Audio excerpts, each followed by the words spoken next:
Welcome sa ating munting YouTube channel. Please support my videos. Comment, like and subscribe po mga idolo. Maraming salamat po. Story Present, Super Devo Uring System. Kabanata 2471 Hindi pagkakaunawaan. Dahil sa oras na ito, alam ng lahat na binago ng angkan ang kalangitan, at hindi na posible para sa apo ng elder ng batas sa kriminal na sakupin ang mga mapagkukunan ng paglilinang ng Heavenly Tiger. At ang posisyon ng Heavenly Tiger ay pagsasama-samahin gaya ng dati, at walang sinuman ang makakayanan ito. Umalis si Chanho mula sa pangunahing bulwagan at bumalik sa kanyang tirahan, at pagkatapos ay direktang isinara ang pinto at tahimik na nilinang. Sa labas, daan-daang gwardya ang nagbabantay sa tabi ng tirahan ng Celestial Tiger, at walang sinuman ang pinayagang mang-istorbo sa kanya. Ang mga batang disipulo ng Heavenly Dragon Drunken Shrimp Clan ay hindi naiintindihan kung ano ang nangyayari, ngunit nakaramdam din sila ng kakaibang kapaligiran. Ang malaking kompetisyon sa loob ng angkan ay nagsimula, at sa sorpresa ng lahat ng mga kabataang angkan, ang Heavenly Tiger ay lumahok sa malaking kompetisyon. At, sa simula pa lang, ito ay napunta sa lahat ng paraan na may pagdurog na saloobin. Ang kakaibang pag-atake ng Heavenly Tiger ay hindi pagmamay-ari ng kanyang sariling angkan, ngunit ang lahat ng matatanda ay tahimik, gaano man kawalang kasiyahan ng mga angkan na ito, hindi nila ito pinansin.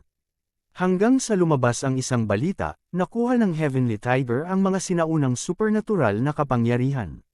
Sa isang iglap, walang nakumbinsi. Sa loob ng 2 buwan, nilinang lamang ng Heavenly Tiger ang unang 3 anyo.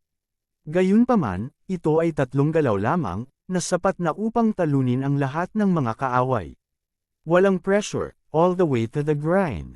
At ang amo ng Tigers, ang misteryosong figurang ito, ay nakaakit din ng atensyon ng hindi mabilang na mga tao. Sa kasamaang palad, hindi ito matagpuan. Hindi kailanman isiniwalat ni Chanho kung nasaan si Yezuan, kaya imposibleng gustong malaman ng mga tao. Sa oras na ito, mahigit 2 buwan nang nagsasanay si Yezuan na nakapikit. Sa loob ng 2 buwan, hindi nabuksan ang mga mata ni Yezuan, at ang kanyang katawan ay hindi gumagalaw kahit 1 minuto. Sa araw na ito, sa ilalim ng pamumuno ng Heavenly Tiger, ang Heavenly Dragon God General at ilang mahahalagang gawain ng Heavenly Dragon Drunken Shrimp Clan ay sumunod na. Gayunpaman, lahat sila ay tahimik na naghihintay sa labas, at walang nang ahas na humakbang pasulong. Ginamit na ni Chanho ang kanyang lakas upang patunayan ang pagiging tunay ng mga sinaunang supernatural na kapangyarihan, at kasabay nito, ang 3 sinaunang mapagkukunan ay naibigay na rin at ipinagpalit sa angkop na mga mapagkukunan. Masasabing para sa amo ng Tigers. Para sa misteryosong karakter na ito, walang sinuman sa Tianlong Drunken Shrimp Clan ang nang-ahas na magkaroon ng kaunting kawalan ng respeto. Nagtipon ang lahat sa pintong ito, ngunit hinihintay lang nila ang paglabas ni Yezuan. Nakakahiya rin na ang mga taong ito ay hindi pumasok para istorbohin si Yezuan. Pagkatapos ng lahat, si Yezuan ay nasa pinakakritikal na sandali na ngayon. Kung maaari mong matanto ang tagumpay ay nakasalalay sa oras nitong mga huling araw. Sa tagiliran ni Yezuan, ang liwanag ay kumikislap, at ang kapangyarihan ng mga bituin ay natipon ng higit at higit, na ginawa lamang si Yezuan sa isang taong may liwanag. Kung may makakita kay Yezuan ngayon, natatakot akong magugulat sila, dahil sa sandaling ito, matagal nang nawala si Yezuan sa kanyang orihinal na anyo, ngunit ganap na malinaw. Ang lahat ng mga panloob na organo ay malinaw na nakikita, ngunit maging ang mga panloob na organo ay ganap na naging liwanag sa oras na ito, at ang mahiwaga at mahiwagang mga ulap ng kapangyarihan ay nakapalibot kay Yezuan. Kung narito ang isang taong nakadama ng kapangyarihan ng mga bituin, natatakot. Ako natiyak na mapapasigaw sila. Ang reaksyon ni Yezuan sa sandaling ito ay libu-libong beses na mas malakas kaysa sa kanila.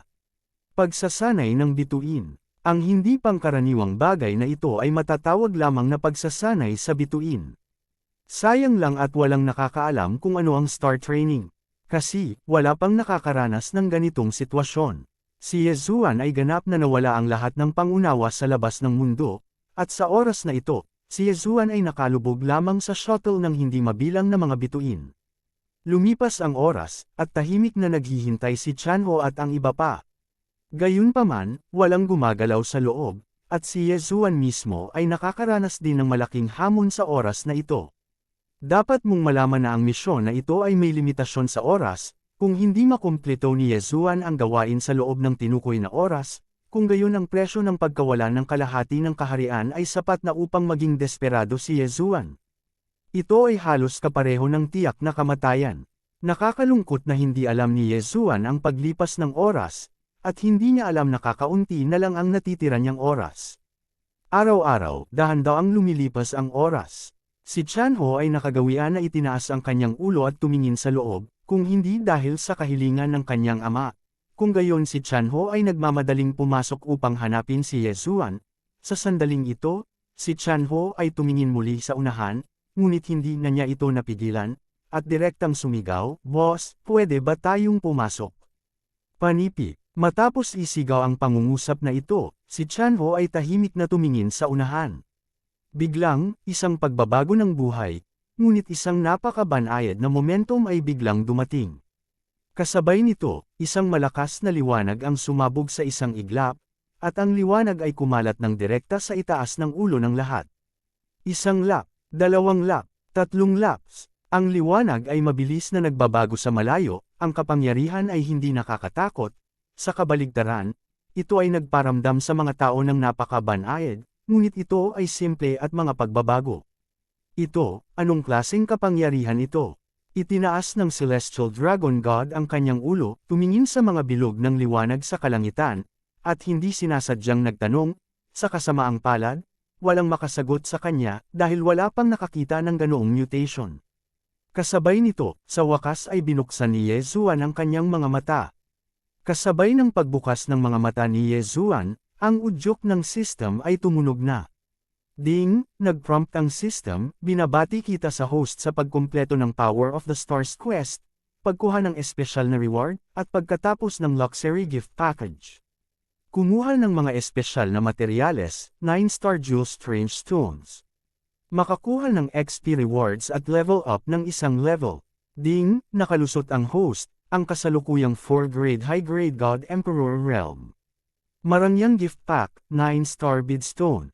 Ang biglaang gantimpala ay bahagyang natigilan kay Yesuan, sa pagkakataong ito ang gantimpala ay masasabing lampas sa inaasahan ni Yesuan. Sa oras na ito, kailangan ding pasalamatan ni Yesuan ang Heavenly Tiger, dapat mong malaman na sa sandaling bumalik ang isip ni Yesuan, alam na niya kung gaano katagal ang lumipas, kung hindi dahil sa tawag ng Heavenly Tiger, natatakot ako na sa pagkakataong ito ay itinanim na ito ni Yesuan. Ang pinakamahalagang bagay ay hindi napagtanto ni Yesuan ang kapangyarihan ng mga bituin, sa kabaligtaran, labis niyang naintindihan. Naunawaan ni Yesuan ang kapangyarihan ng mga bituin sa pagkakataong ito, at ang ani ay napakayaman. Nag-aatubili lang na nalaman ni Yesuan na kahit papaano sa ngayon, ang kapangyarihan ng mga bituin ay maaari lamang gamitin paminsan-minsan, dahil halos wala ng lugar upang palitan ang kapangyarihang ito. Napapaligiran ng 10 araw sa banal na kaharian, matagal nang naharang ang kapangyarihan ng mga bituin. Hindi binuksan ni Yesuan ang gift bag, ngunit tahimik na tumayo at naglakad palabas. Sa oras na ito, ang liwanag ng mga bituin ay hindi pa ganap na naaalis sa katawan ni Yesuan, kaya't si Yesuan ay nagdadala ng hindi mabilang na mga multo sa anumang aksyon, na hindi isang multo na iniwan ng napakabilis na paggalaw, at hindi rin ito isang pantasyang iniwan ng isang ilusyon. Ito ay isang imahinasyon na natural na nabuo sa pamamagitan ng kapangyarihan ng mga bituin. Naglakad si Yesuan patungo sa harapan, ngunit sa likod niya, mayroong isang malaking serye ng mga light phantom. Sa sandaling lumabas siya, direkta niyang ikinagulat ang lahat. Hindi alam ng Heavenly Dragon Divine General at ng iba pa na ang fenomeno ni Yesuan sa oras na ito ay dahil lamang sa kapangyarihan ng mga bituin, kaya hindi nila maipaliwanag ang sitwasyon ni Yesuan sa oras na ito. Ang pinakamahalagang bagay ay ang Heavenly Dragon God ay maglilinang sa isang mataas na antas, kahit na hindi siya gumamit ng mga banal na kaisipan, sa pamamagitan lamang ng pag-asa sa kanyang mga mata, marami siyang nakikitang mga bagay. Entity Clone. Ang Celestial Dragon God General ay bumulong ng isang tahimik na pangungusap, at ang kanyang boses ay napakababa. Ngunit sino ang hindi makakarinig kung sino ang nasa paligid? Nang marinig ang mga salitang, clone ng entity, nagulat ang lahat.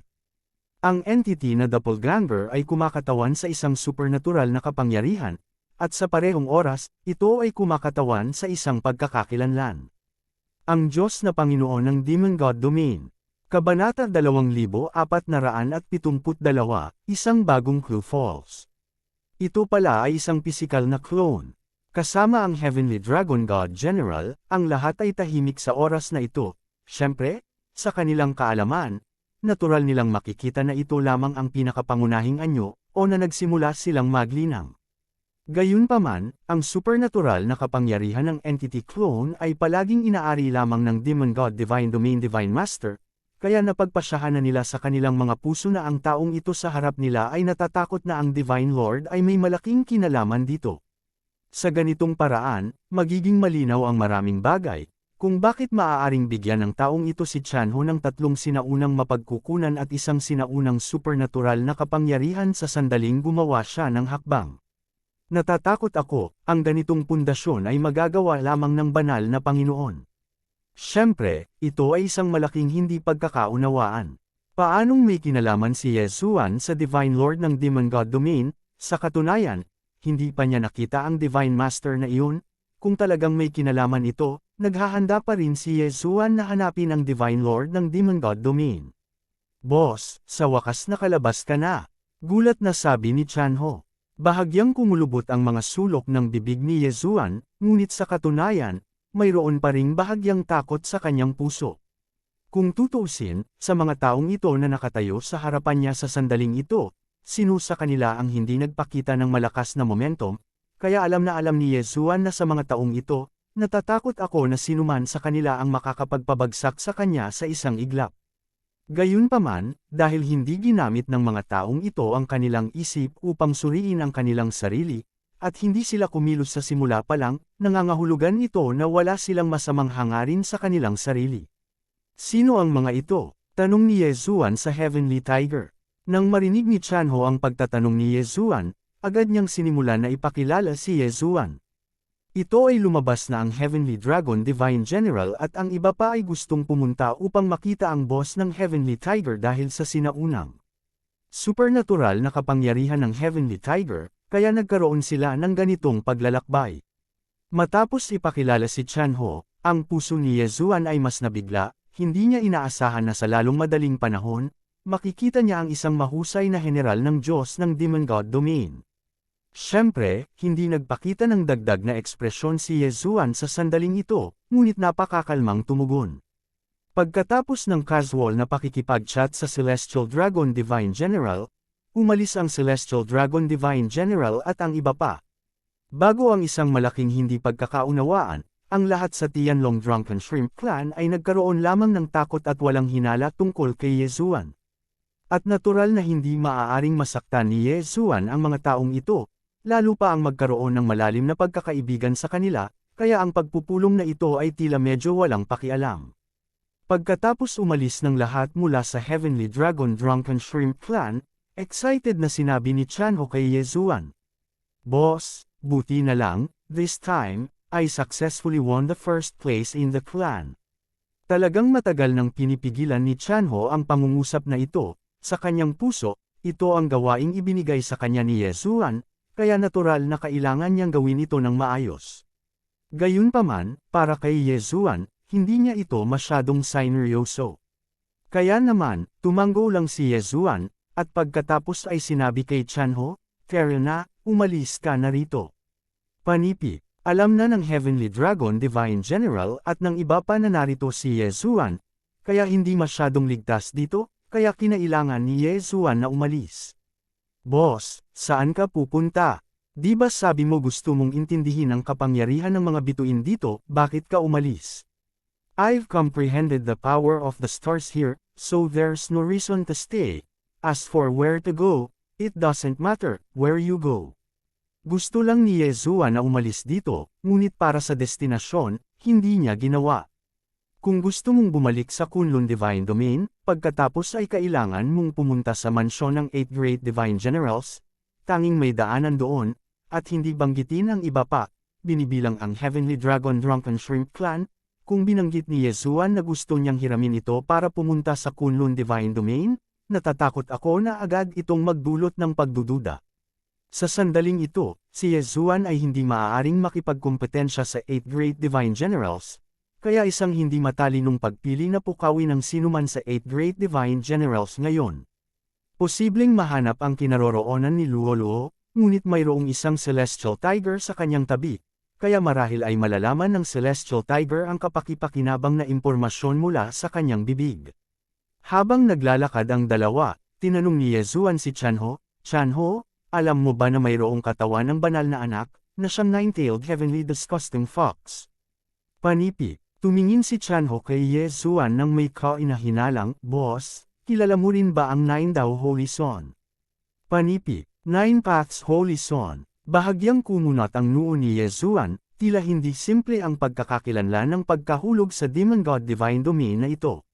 Bueno, ito ay ang 9 na daw na banal na anak. Ang bawat banal na anak ay may sariling pangalan, tulad ko, ang iba pang mga banal na anak ay tinatawag na langit na dragon na banal na anak. Ngunit ang 9 na daw na banal na anak na ito ay napaka-espesyal.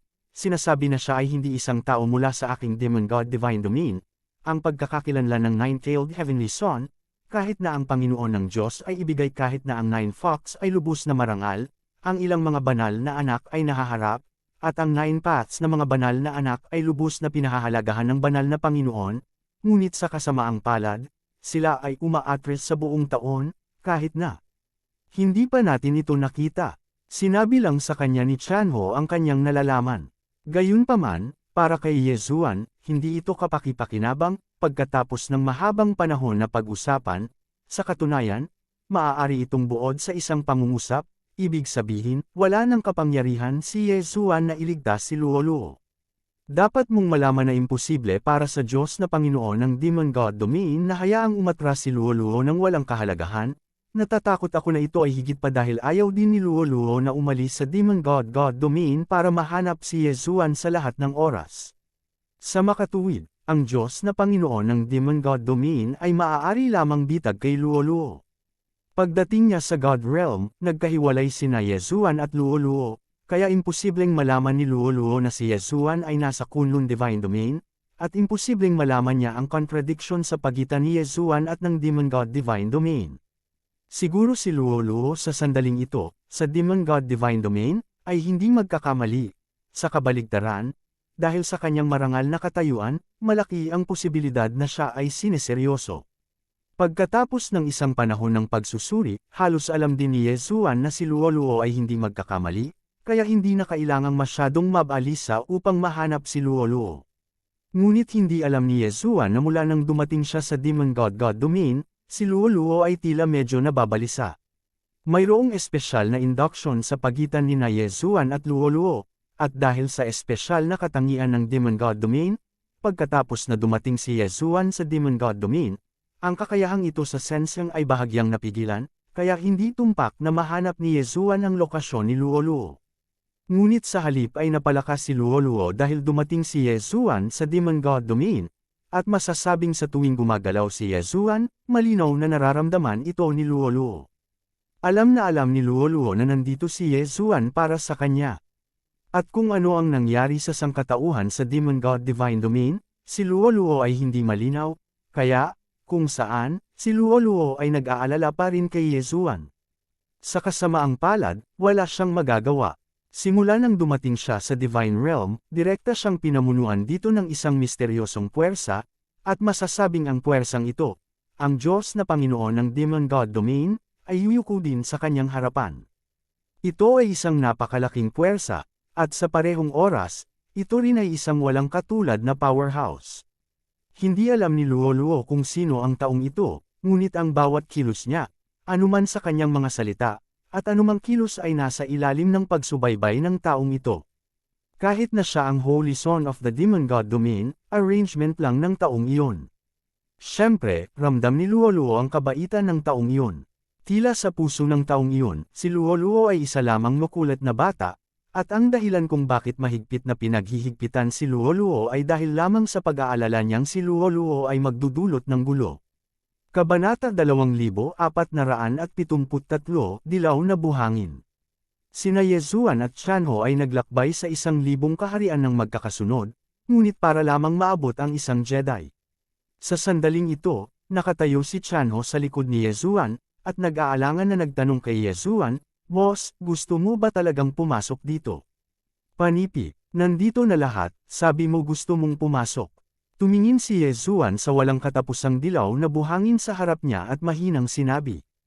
Ito ang lugar na sadyang pinili ni Yezuan, dahil sa pagkakataong ito, handa na si Yezuan na palakasin ang kanyang lakas sa isang pagkakataon, at sa sandaling ito, napagtanto ni Yezuan na lahat ng gusto niyang gawin ay dahil sa kanyang sariling kaharian. Kulang sa lakas. Sa makatuwid, sa pagkakataong ito, handa na si Yezuan na magwala para mag-upgrade. Una ang pagsubok sa mahiwagang lugar. Si Yezuan ay hindi man lang kwalipikadong lumahok dahil sa kanyang kawalan ng lakas, kaya maaari lamang siyang mag-teleport palabas, at pagkatapos, ito ay isang bagay na bumagsak, at pagkatapos ay umalis sa Demon God Divine Domain. Sa madaling salita, ang lahat ay dahil sa kanyang kawalan ng lakas, at siya ay dapat mag-alala sa anumang oras upang gawin ang kanyang pagkakakilanlan, at siya ay dapat mag-alala tungkol sa kanyang pagkakakilanlan. Sa makatuwid, sa katunayan, wala na talagang maraming pagpipilian para kay Yezuan. Ang pagpasok dito at mabilis na pagbutihin ang kanyang lakas ay maaaring ang tanging pagpipilian. Sa sandaling ito, ang lupain ng dilaw na buhangin na nakita ni Yezuan ay sikat din sa Demon God Domain.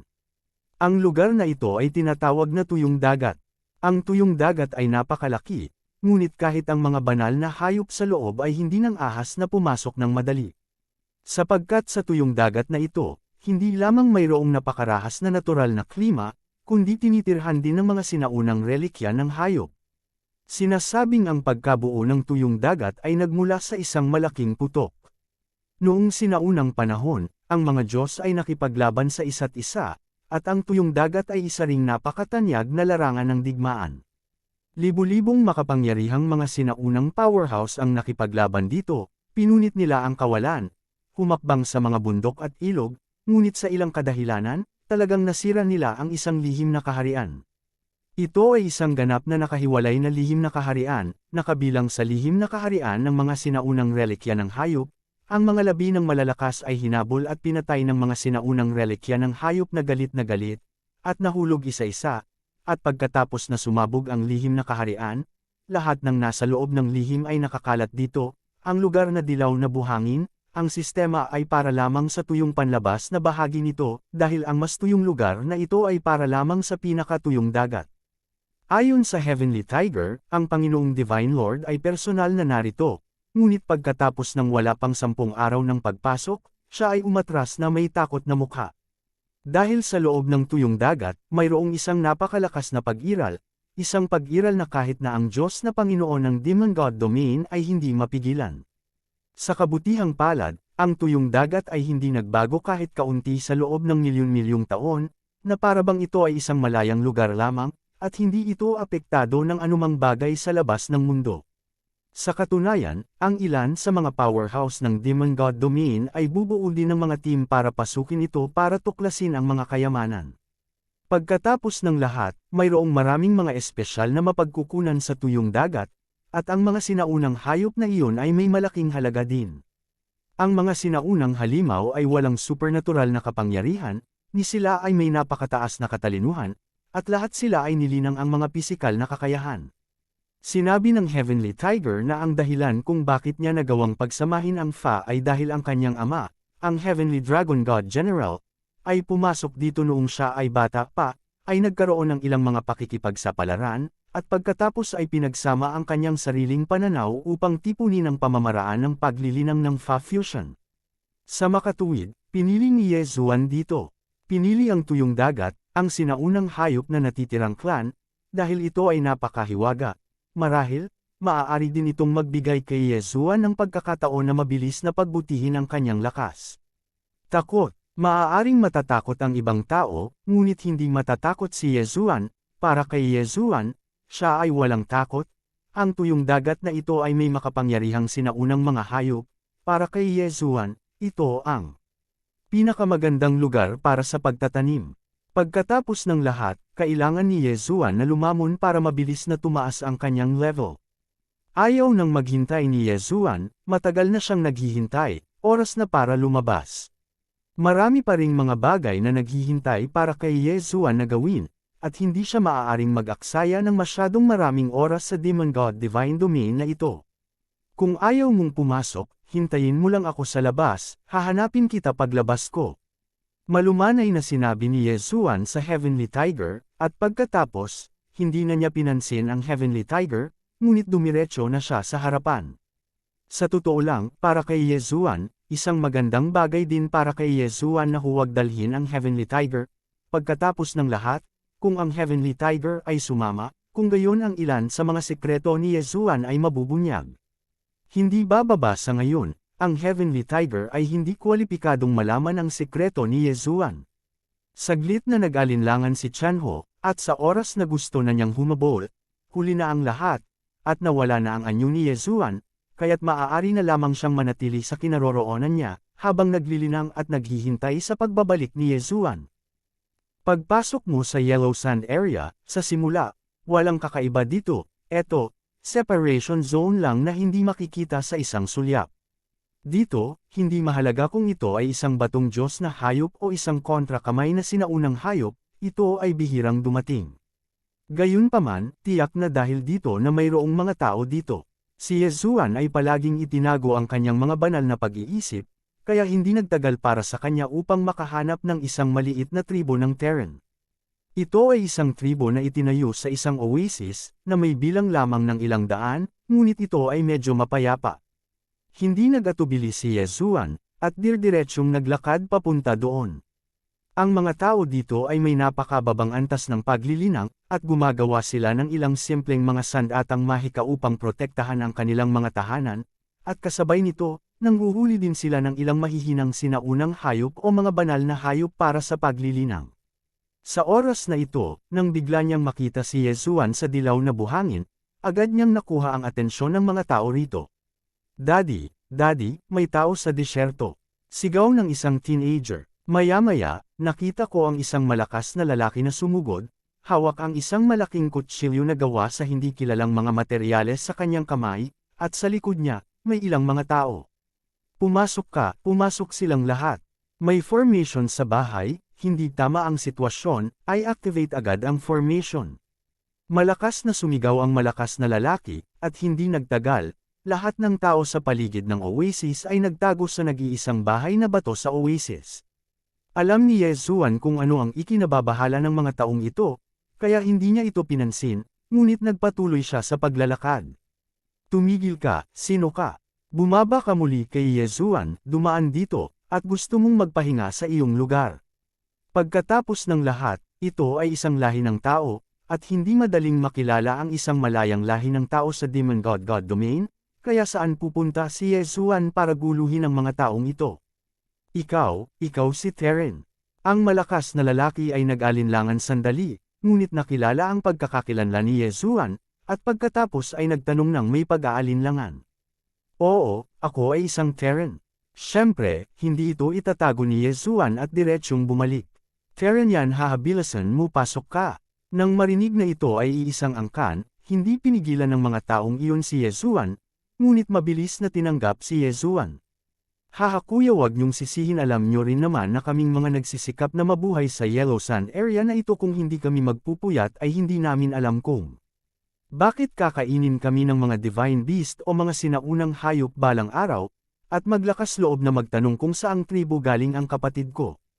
I'm not from here, I'm from the outside, and this time, it's to go inside and investigate.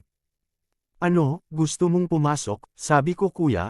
Masyado kang matapang, bagamat ang buhay ng ating sangkatauhan ay kasing mura ng damo dito, pero hindi mo kailangang magsanay ng ganito. Pumasok ka, pinadala ka lang sa kamatayan. Bahagyang ngumiti si Yesuan, ngunit hindi niya pinansin ang mga salita ng taong ito. Kung tutuusin, ang kanilang lakas ay masyadong mababa, at hindi nila makita ang kultibasyon ni Yesuan. Kabanata 2474, Kasuotan sa pagpatay ng Diyos. Nakita ng malakas na lalaki na hindi nagsasalita si Yesuan, ngunit pagkatapos mag-alinlangan, iniabot niya ang isang green card sa kamay ni Yesuan. Kuya, maaari mong kunin ang bagay na ito, baka makatulong ito sa iyo. Panipi, kinuha ni Yezuan ang card. Ang card na ito ay gawa pa rin sa hindi kilalang material, ngunit ito ay selyado ng isang simpleng karakter ng sundalo. Ano ito? Kaina-hinalang tanong ni Yezuan. Ano ito? Hindi namin alam. Ang bagay na ito ay hindi namin sinasadyang nakuha mula sa isang sinaunang hayop sa panahon ng isang pangangaso, bagaman hindi namin alam kung ano ito. Ngunit alam namin, hanggat hinihimok mo siya sa banal na pag-iisip, pagkatapos ay maaari niyang paikliin ang multo ng isang sinaunang hayop, at pagkatapos ay protektahan ka. Card. Sinaunang Beast Phantom. Bahagyang natigilan si Yezuan, tila sa tuyong dagat na ito, mayroon talagang sariling sikreto. Hindi ko na kailangan ng bagay na ito, kung tutuusin, ang bagay na ito ay malamang nakapakipakinabang sa iyo. Nag-alinlangan ang malakas na lalaki, ngunit ang bagay na ito ay lubhang kapakipakinabang sa kanila, masasabing ilang beses silang lumabas upang manghuli ng mga sinaunang hayop, lahat sa tulong ng bagay na ito, at maraming pag-atake ng mga banal na hayop ay dahil din sa bagay na ito upang labanan. Kumunat ang noo ng malakas na lalaki. May tradisyon ang mga Terran na naninirahan sa tuyong dagat, ibig sabihin, kapag nakilala nila ang mga kapwa nila nangangailangan, gagawin nila ang kanilang makakaya upang tumulong, tutal hindi naman madaling mabuhay dito, kung hindi sila tumulong, natatakot ako na ang mga Terran ay naalis na dito. Nang makita ang pagtanggi ni Yezuan sa sandaling ito, ang malakas na lalaking ito ay nakaramdam ng pagkakasala sa kanyang puso. Pagkaraan ng ilang sandali ay nag-alinlangan, biglang nagliwanag ang mata ng malakas na lalaki, at diretso siyang naglabas ng disc. Kuya, dahil ayaw mo ng card, ibibigay ko sa iyo ang bagay na ito. Sa totoo lang, isang beses lang natin na-activate ang bagay na ito nang makuha natin ito, at sa pagkakataong iyon, sapat na ang pagpapatawag ng higit sa 100 makapangyarihang sinaunang hayop para lumabas. Ngunit sa kasamaang palad ay hindi ko alam kung ano ang dahilan, ngunit hindi ko na ito magagamit, kaya't, kahit na hindi ko muna ito magagamit, maaari kong sabihin sa iyo na ito ay makapangyarihan, sabihin kung paano ito makakatulong sa iyo sa kalsada.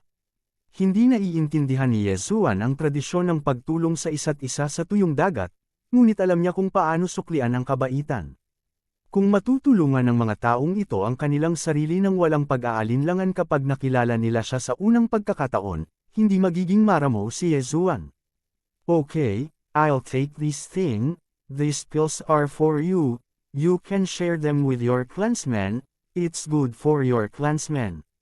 Hindi alam ng malakas na lalaki na ang pill na ibinigay ni Yezuan sa kanya ay isang cultivation pill na mahirap makuha sa labas, kaya tinanggap niya ito ng walang pag-aalinlangan sa sandaling.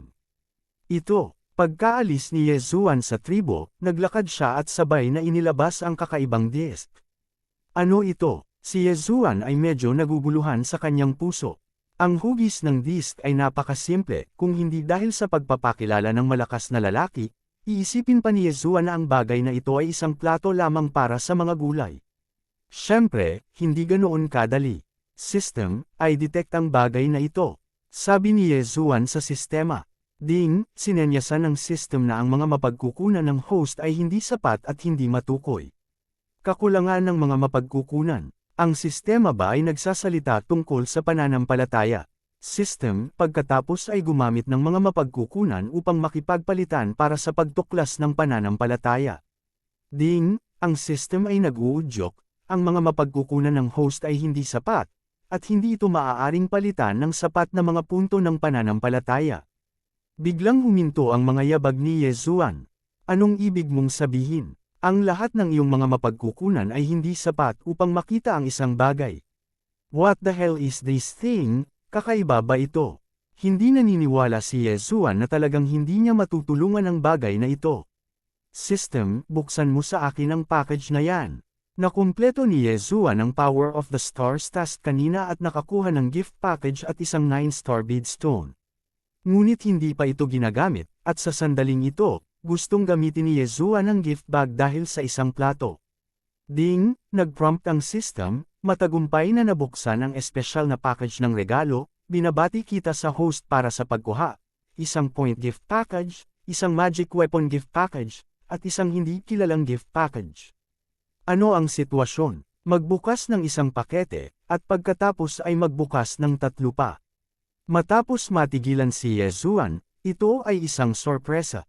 Point gift pack, ito ay maaaring malaman ni Yezuan ang hindi hinuhugasan ang kanyang buhok, maaaring magbigay sa kanya ng mga punto ng paglamon, o bigyan siya ng walang hanggang mga punto, o mga punto ng pananampalataya. Ngunit anuman ang ibigay, isang bagay ang sigurado, lahat ay mabuti. System, magbukas ka muna ng credit package. Gusto ni Yezuan na makita kung ano ang maaari niyang makuha, mas mabuti na makakuha ng eternity points.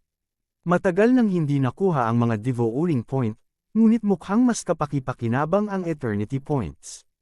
Ding, ang sistema ay nag-uudyok, binabati kita sa host para sa pagkuha ng 1,000,000 mga punto ng pananampalataya, 100 walang hanggang puntos, at 10 mga punto ng paglamon. Napatulala si Yezuan, naramdaman pa niya na ang kaligayahan ay biglang dumating, ang 1,000,000 mga punto ng pananampalataya ay hindi gaanong, ngunit ang susi ay ang walang hanggang punto. 100 walang hanggang puntos, ito ay isang bagay na hindi maisip ni Yezuan. Ano ang konsepto ng 100 faith points? Kahit na gamitin mo ang Eternal Realm, magagamit mo ito ng buo 20 beses.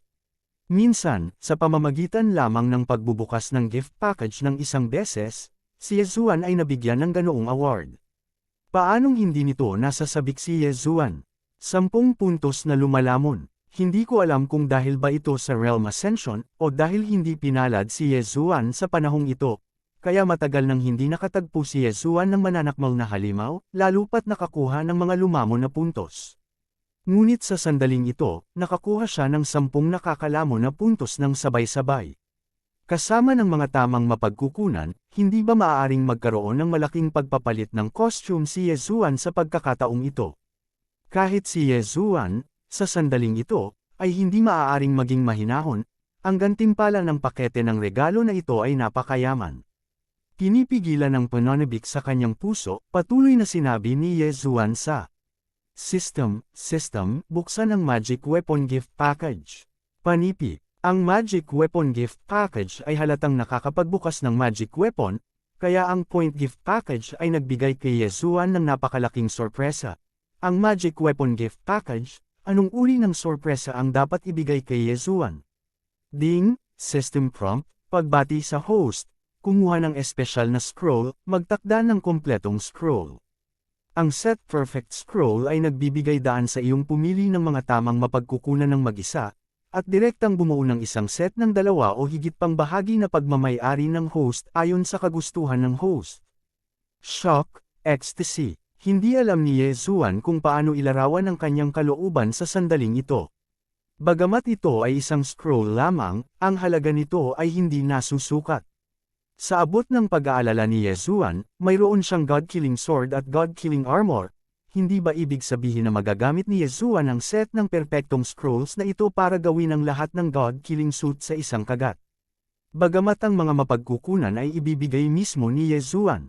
Ngunit alam mo, kumpara sa mga mapagkukunan, ang paglikha ng isang magic na sandata sa antas ng suit na pagpatay ng Diyos ay mas bihira.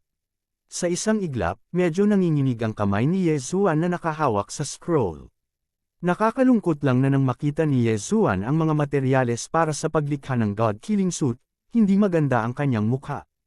Huwag na nating pag-usapan ang tungkol sa iba pang mga materyales. Sabihin na lang natin na isa ito sa mga mahahalagang materyales para sa paglikha ng bawat suit na pagpatay ng Diyos, ang Diyos ng powerhouse ng God Emperor Realm.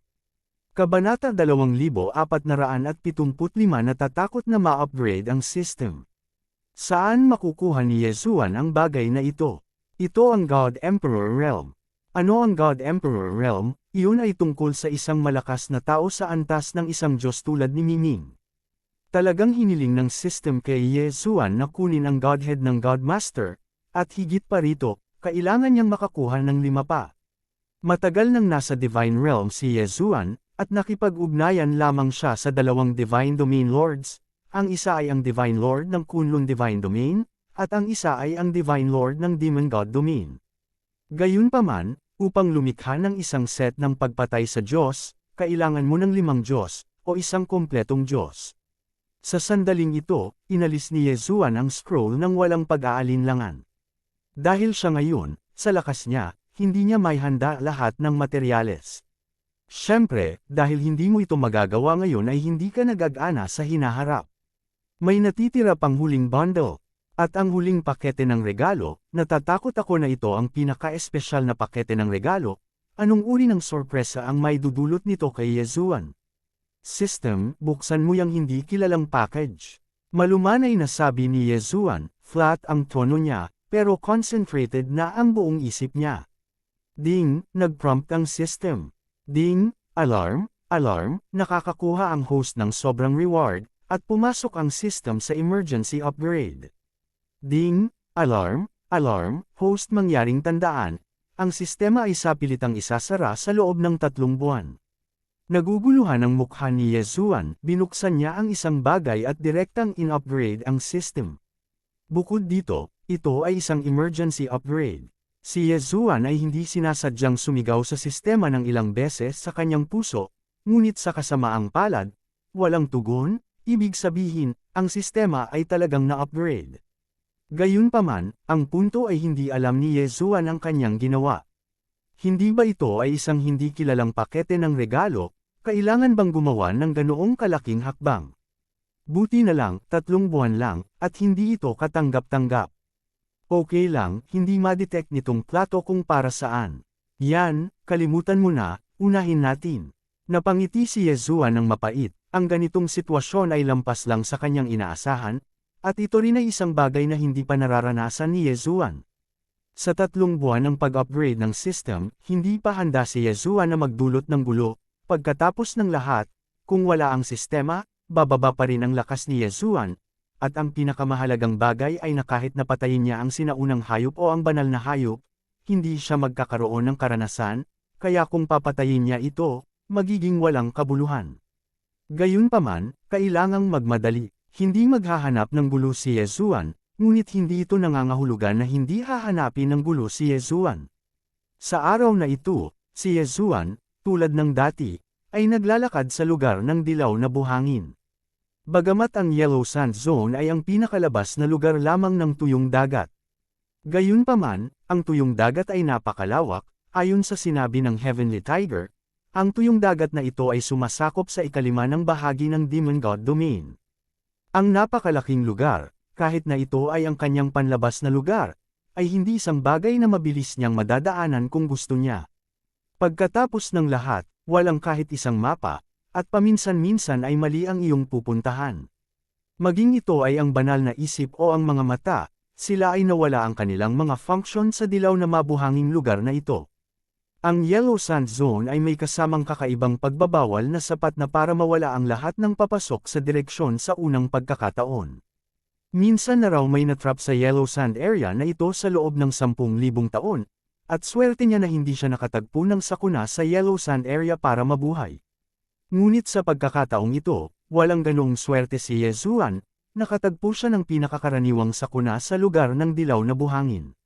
Lost Storm. Dahil sa espesyal na geographical na lokasyon nito, ang lugar ng dilaw na buhangin ay medyo kakaunti ang iba pang puwersa ng batas, ngunit mayroong ilang puwersa ng batas na napakarami.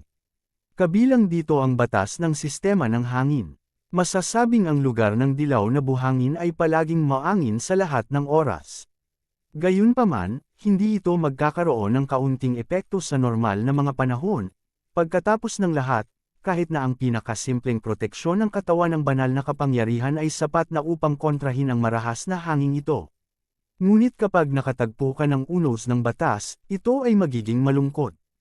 Ang bagyo ng batas ay isang automatikong kababalaghan ng balanse na sanhi ng labis na konsentrasyon ng mga puwersa ng batas ng sistema ng hangin sa isang tiyak na lugar. Sa anyo ng isang bagyo, ang kapangyarihan ng batas ng sistema ng hangin ay inalis. Kahit na ang kapangyarihan ng batas ay maaaring alisin, at maaari mong isipin kung gaano kakilakilabot ang kapangyarihang iyon.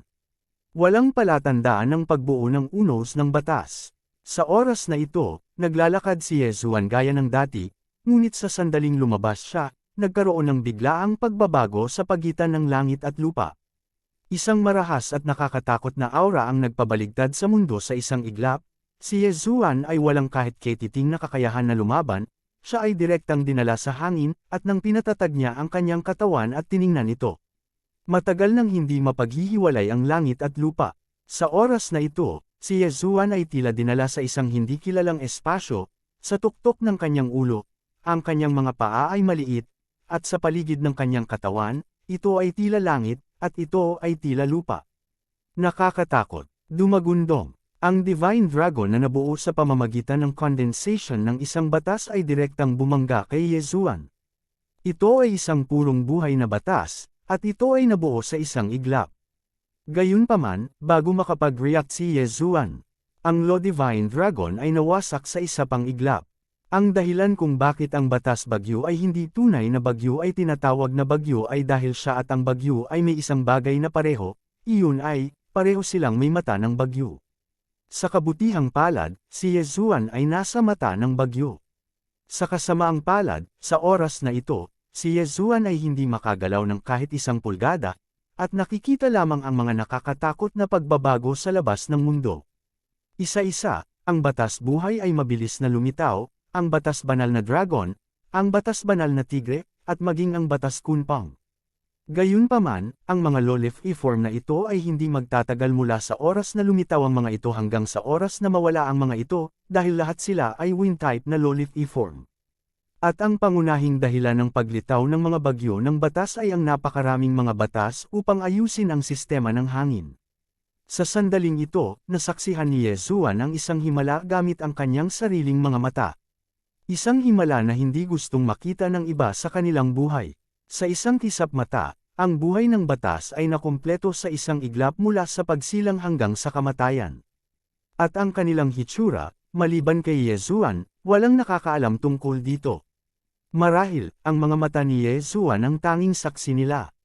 Dahil kay Yezuan, lahat sila ay umiral. Sa sandaling ito, ang divine thoughts ni Yezuan ay hindi na mailabas, sinubukan ni Yezuan, ngunit naglabas lamang ng bakas ng divine thoughts, at agad na tinangay ng law storm. Sa makatuwid, ang mga mata ni Yezuan ang tanging saksi. Saksi ang lahat ng ito.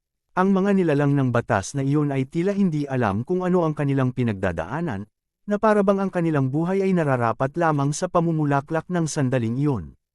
Ang bagyo ng batas ay nag-condense ng labis na mga batas ng hangin sa buhay ng mga batas ng hangin, at pagkatapos ay mabilis na pinapatay ang mga ito, sa ganitong paraan, ang labis na kapangyarihan ng batas ay tinanggal. Ngunit ang prosesong ito ay sobrang natural, pagkatapos ng lahat, ito ay resulta ng natural na balanse, at ito ay resulta ng pagsunod sa batas ng Great Tao. Sa mga mata lamang ni Yezuan, isang saksi, nalulungkot siya para sa buhay ng batas na iyon. Si Yezuan ay isang saksi, na nasaksihan ng kanyang sariling mga mata kung paano ipinanganak ang mga kakaibang nilalang na ito at kung paano sila namatay. Dapat mong malaman na ang bawat isa sa mga batas na ito ay nabubuhay ay lubhang nakakatakot. Kabanata 2476, Relic ng Ancient God Clan. Masasabing kung hindi dahil nasa uno sila ng batas, ngunit sa labas ng mundo, hindi sila magagapit. Ngunit ang punto ay, ang mga kapangyarihang ito, nakukuha lamang nila kaagad. Siyempre, ang kanilang buhay ay isang sandali. Marahil, sa kanilang mundo, ang kapangyarihan ng batas ng panahon ay kasangkot din, at ang kanilang oras ay halos walang limitasyon. Tahimik na pinanood ni Yezuan ang lahat ng ito, para sa lahat ng ito, wala siyang magagawa, maliban sa maging saksi, wala na talagang magagawa si Yezuan. At masasabing kung hindi nagkataong nakatayo si Yezuan sa mata ng hangin, natatakot ako na matagal na siyang nawala. Ang bagyo ng batas ay hindi nagtagal, at nang ang buhay ng batas ay hindi na lumitaw sa bagyo, ang piraso ng langit at lupa sa wakas ay nagsimulang bumalik sa kanyang normal na estado, at sa parehong oras, ang bagyo ay tila naging isang ordinaryong bagyo, at pagkatapos ay nawala. Marahil, sa labas ng bagyo ng mga batas na ito, ang nakikita mo ay isang napaka-ordinaryong bagyo. Sa ilang kadahilanan, naisip ni Yezuan ang gayong pangungusap sa kanyang puso. Isang bulaklak, isang damo, isang mundo, isang taong gulang at isang lanta. Sa sandaling ito, tila maraming napagtanto si Yezuan, at masasabing ang kanyang nasaksihan ay lahat na sa isang hiwalay na mundo. Ang mga nilalang sa bagyo ng mga batas na iyon ay maaaring isipin lamang na ito ang kanilang buong mundo. At habang si Yezuan, na kanina pa nakatayo roon ay tahimik na nanunood sa kanila, ano ito sa mga mata ng mga nilalang na iyon? Diyos, at ang kanilang sariling lakas, alin ang hindi hihigit kay Yesuan? Nahigitan ang karamihan sa mga ordinaryong Diyos. Iginagalang ang lakas. Gayunpaman, sa bagyo ng batas na iyon, tila hindi ito magkapareho, dahil lamang sa wala na sa parehong eroplano si Yesuan at ang mga nilalang na iyon, nagkaroon ng napakalaking pagkakaiba. Tama, ito ang eroplano. Ang kapangyarihan ba ng mga batas ng eroplano? Walang kamalay-malay, tumayo si Yesuan, tulala, at ang dilaw na buhangin ay nalilito. Patong-patong, ngunit sa loob lamang ng ilang araw, si Yesuan ay ganap na natatakpan ng dilaw na buhangin. Makalipas ang ilang araw, flat na ito. Para kay Yesuan, wala na siya, dahil inilibing siya sa dilaw na buhangin. Sa oras na ito, si Yesuan ay nahulog na sa pagmumuni-muni.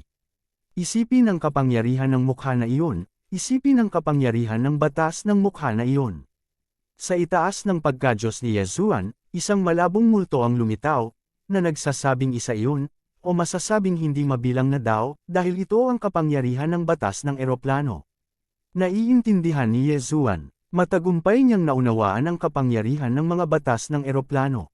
Bukod dito, ito ang tunay na kahulugan ng mga batas ng eroplano.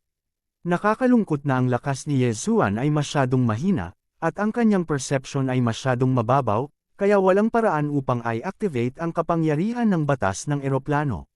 Walang sinuman ang nakauunawa sa mga batas ng eroplano, hindi bababasa, walang sinuman sa kasalukuyang banal na kaharian ang nakaintindi nito kailanman. At sa pagkakataong ito, hiniram ni Yesuan ang kapangyarihan ng Lost Storm, ngunit naramdaman niya ang isang bakas ng batas ng eroplano. Kahit bakas lang, pero kung tutusin, buto naman. Hanggat ito ay isang buto, maaari itong tumubo. Sa hinaharap, magagawa ni Yesuan na linangin ang phase law na ito, sa pamamagitan lamang ng pagtingin sa kanyang sarili. Dapat mong malaman na ang pangunawa sa oras na ito ay ganap na wala sa sistema, ibig sabihin, ang kapangyarihan ng phase law na ito ay ganap na sariling kapangyarihan ni Yesuan. Ito ay isang puwersa na hindi kinokontrol ng system at hindi kinokontrol ng system. Siyempre, sa parehong paraan, walang tulong mula sa system. Makalipas ang 3 buwan, isang boses ang umalangaw-ngaw. Ding, matagumpay ang pag-upgrade ng system. Sa udyok na ito, sa wakas ay natauhan si Yesuan. Sa wakas ay naibalik ang sistema, tuwang-tuwa si Yesuan, at nagmamadaling nagtanong sa system, bakit bigla kang nag-upgrade sa pagkakataong ito?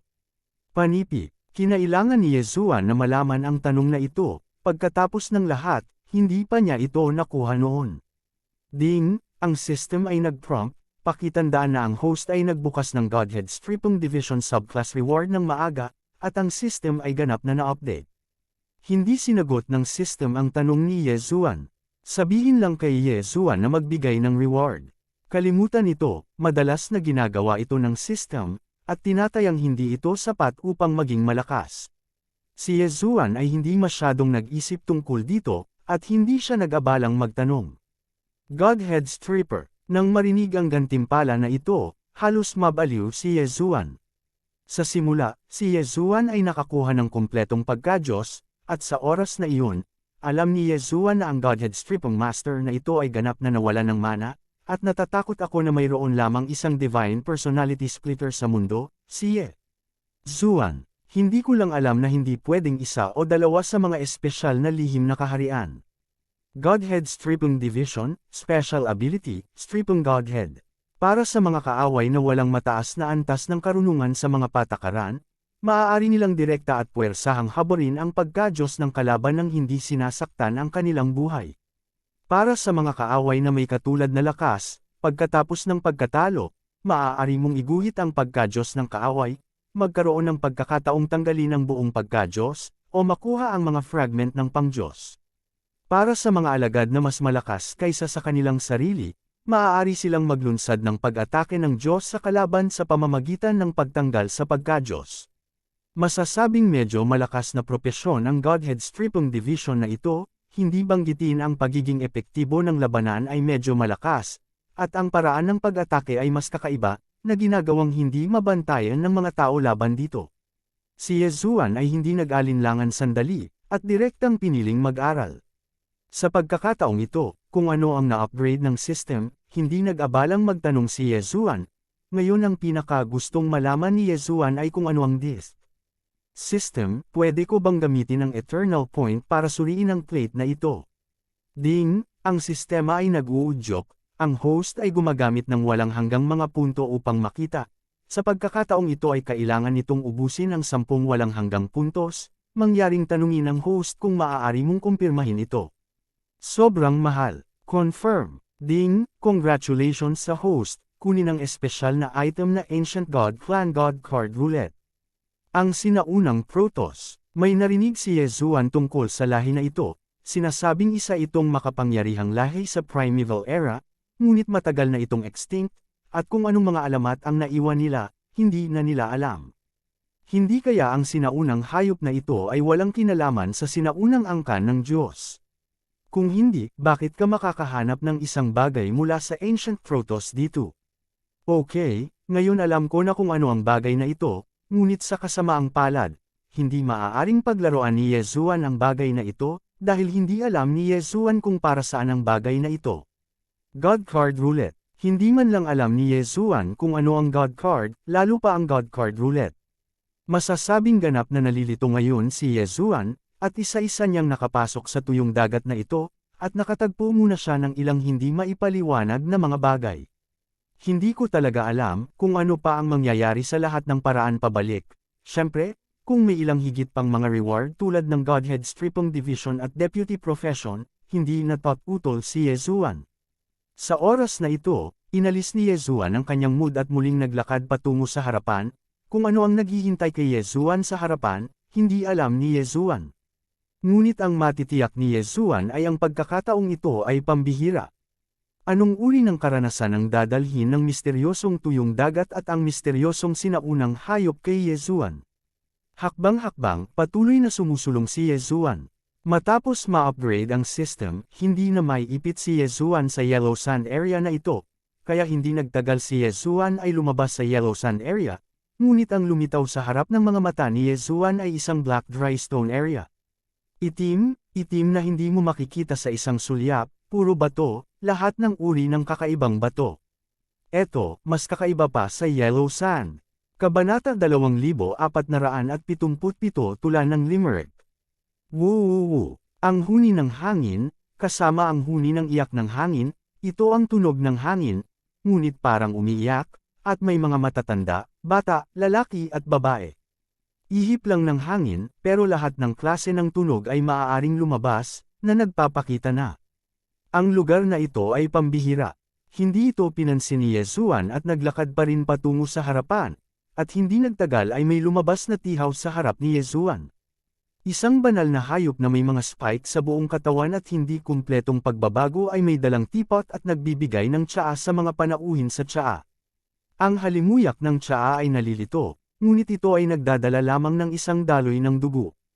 Sa ganoong kakaibang lugar, lumitaw ang gayong tea house, na kung saan ay pambihira na sa sarili nito, ngunit naglakad pa rin si Yezuan patungo sa tea house. Guest, anong gusto mong inumin? Dinala ng Divine Beast ang teapot at lumapit kay Yezuan at tinanong si Yezuan. Kung hindi dahil sa espesyal na kapaligiran dito, kung gayon ang kanyang mga salita at gawa, bawat kilos, ay hindi naiiba sa tindera ng isang ordinaryong tea house. Gayunpaman, kung ito ay isang bitag, ang gayong halatang bitag ay tila hindi makatwiran. Kaya sa sandaling ito, ang puso ni Yezuan ay puno ng hindi mabilang na pagdududa, ngunit hindi siya nagtanong. Isang palayok ng tsaa, tumingin si Yezuan sa banal na hayop at sinabing casual. Hindi nagsalita ang halimaw, ngunit tumalikod at umalis, at pagkaraan ng ilang sandali, lumapit siya na may dalang isang kaldero ng tsaa. Guest officer, iyong Hueto tea, inumin mo itong pot ng Hueto tea, maaari kang tumalikod at bumalik. Bahagyang natigilan si Yezuan, pinabayaan talaga ng Divine Beast na ito ang kanyang sarili na umalis dito. Kung papasok pa ako, kung paano pumili ang opisyal ng panauhin ay sariling desisyon ng opisyal ng panauhin, at natural na hindi ko ito mapipigilan, ngunit kung talagang kailangang pumunta ang opisyal ng panauhin, pagkatapos ay inumin ang lahat ng tsaa ng walang patak. Iwanan ang kaluluwa, iwanan ang kaluluwa, mag-iwan ang bakas ng natitirang kaluluwa. Ang kaluluwa ay hindi namamatay, ang espiritu ay naroon pa rin, at ang milenyo at 10,000 taon ay muling magkakatawang tao. Mahirap ang daan, hindi ka maaaring manatili, hindi mo mapanatili. Ang banal na hayop ay naging isang limerick na tula, ngunit sa kasamaang palad, hindi maintindihan ni Yesuan ang ibig niyang sabihin. Hanggang sa nakita ni Yesuan ang mga panauhin ng tsaa sa paligid niya ay bigla niyang napagtanto. System, ay detect ang shop na ito. Ding, ang sistema ay nag-uudyok, ang target ay itinalaga, ito ay isang tipak ng natitirang kaluluwa, hindi isang buhay na bagay. At ganoon nga, dito, ito pala ay isang soul-lingering tea house. Ang kahulugan ng pagpapanatili ng kaluluwa ay simple, iyon ay, upang mapanatili ang kaluluwa. Ang ilang mga puwersa ay may ilang uri ng mga espesyal na supernatural na kapangyarihan, at sa pamamagitan ng mga espesyal na supernatural na kapangyarihan at mga espesyal na sandatang mahika, kapag ang isang tao ay gustong gumawa ng isang bagay na hindi niya sigurado, mag-iiwan siya ng isang maliit na tipak ng kanyang kaluluwa sa pamamagitan ng mga espesyal na paraan. Ang bentahe nito ay kung ito ay talagang bumagsak, pagkatapos ay mayroong pagkakataon na muling buhayin ang natitirang kaluluwang ito. Ang ganitong paraan ay hindi karaniwang ginagamit na paraan, dahil kung tutuusin, sa landas ng paglilinang, masasabing posibleng bumagsak anumang oras.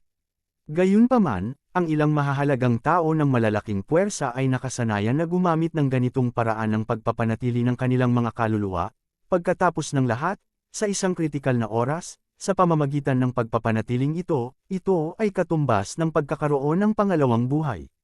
Dito, may ganoong soul-lingering tea house, at hindi ko alam kung sino ang nagbukas nito at bakit dito ito binuksan.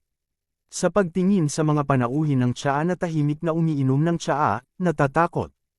Ako na hindi nila alam kung ilang beses nilang inulit ang pagkilos na ito dito, dahil sila mismo ay isang bangkos lamang ng nalalabing kaluluwa, na walang tulong mula sa labas, at kung nais nilang umasa sa isang bangkos ng natitirang kaluluwa upang muling mabuhay, wala talagang posibilidad. Sino ba talaga ang nagtatag ng ganoong lugar? Ano ang layunin niya sa pagtatayo ng lugar na ito?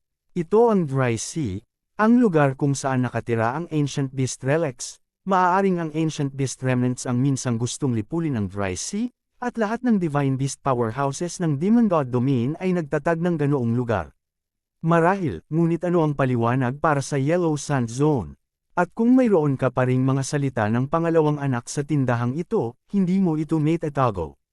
Sa pakikinig sa tono, tila may gusto siyang itago, ito ba ay para mapanatili ang isang tulad ni Yesuan na gustong subukang pumasok sa tuyong dagat? Hindi alam ni Yesuan, at wala siyang alam saan man. Sa sandaling ito, si Yesuan, kahit na mayroon siyang libu-libong mga katanungan, maaari lamang siyang mapuno sa kanyang puso, at walang makakasagot para sa kanya. Ang tsarera na ito ay isang kayamanan dahil ang tsaa sa loob ay maaaring mag-condense sa sarili nitong. Ngunit hindi ito inalis ni Yesuan, ang pananatili dito ay maaaring ang destinasyon ng tsarera na ito. Nang hindi iniinom ang soul-lingering tea na ito, nagpatuloy si Yesuan sa paglalakad. Pag-alis sa Soul Tea House na ito, alam na ni Yesuan sa kanyang puso na siya ay sumakay sa daan ng mga sinaunang tao. Sa kalsadang ito, maaaring may mga taong dumaan dito, ngunit nanghuli ng mga sinaunang hayop. Ang lakad na ito ay isang buong 7 araw. Hindi naisip ni Yesuan na lumipad mula sa himpapawid, para mapabilis ang kanyang pag-unlad. Ngunit sa kasamaang palad, maganda ang ideya, ngunit ang katotohanan ay malupit. Ang langit ay isang kalsada na sadyang hindi gumagana.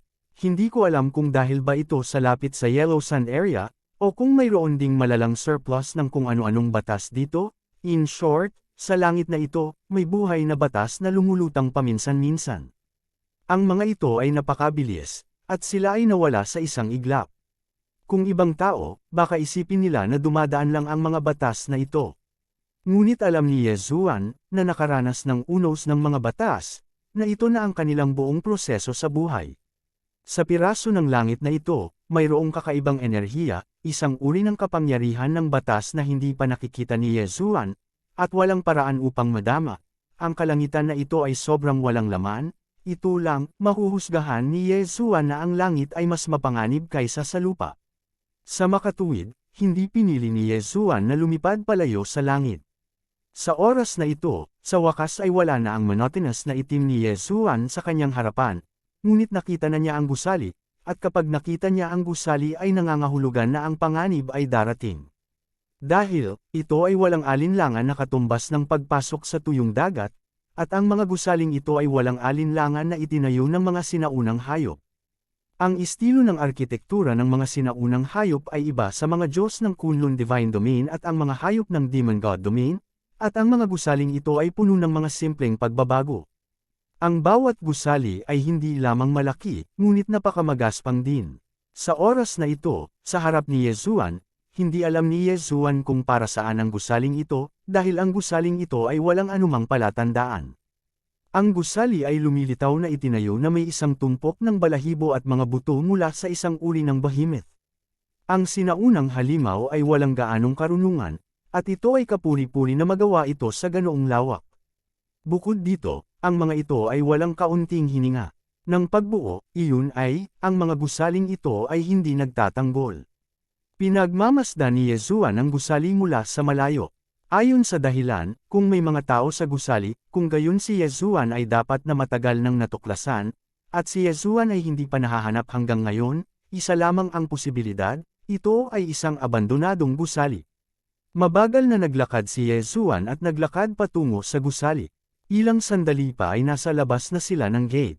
Sure enough, it's wild enough, itong architectural style, natatakot akong mga sinaunang hayop lang ang maaaring maging ganito. Ang mga dingding ay orihinal na mga balat ng hayop, ngunit ang mga sinaunang hayop na iyon ay gumuhit pa rin ng mga kakaibang hugis sa mga balat ng hayop. Siyempre, kung ano ang kinakatawan ng figure, hindi alam ni Yesuan. Kabanata 2478, Pakikipaglaban sa sinaunang hayop. Naglakad si Yesuan sa bulwagan, naramdaman ang hininga ng sinaunang pagbabagong ito, walang pagpapala ng banal na kapangyarihan dito, walang kapangyarihan ng batas, tanging ang pinakadalisay at pinaka-primitive na hininga. Sa oras na ito, tila hinahangaan ni Yesuan ang isang gawa ng sining. Minsan, gayunpaman, darating ang panganib bago mo ito malaman. Sa sandaling ito, si Yesuan ay walang gaanong depensa, at ang pag-ataking ito ay biglang dumating ng hindi karaniwan. Boom! Biglang may isang malakas na puwersa ang direktang dumating. Ang dalisay at primitive na kapangyarihan, gayunpaman, dahil ang kapangyarihan ay napakahusay, na-trigger na nito ang ilang mga batas upang makipagtulungan. Ancient Beast Relic. Biglang umatras ang figure ni Yesuan, at nag-iwan ng malaking butas ang posisyon kung saan siya orihinal na nakatayo. Isang figure ang lumitaw, syempre, hindi ito isang tao, ngunit isang kakaibang hitsura na sinaunang hayop. Sino ka? Napakatigas ng boses ng lalaki, at halatang hindi siya madalas magsalita, at wala man lang intonasyon sa mga salita. Hindi ba't nangangahulugan na ang mga sinaunang hayop ay walang karunungan? Hindi ba ito nangangahulugan na ang Ancient Beast Relic Clan ay isang napaka-wild na pag-iral?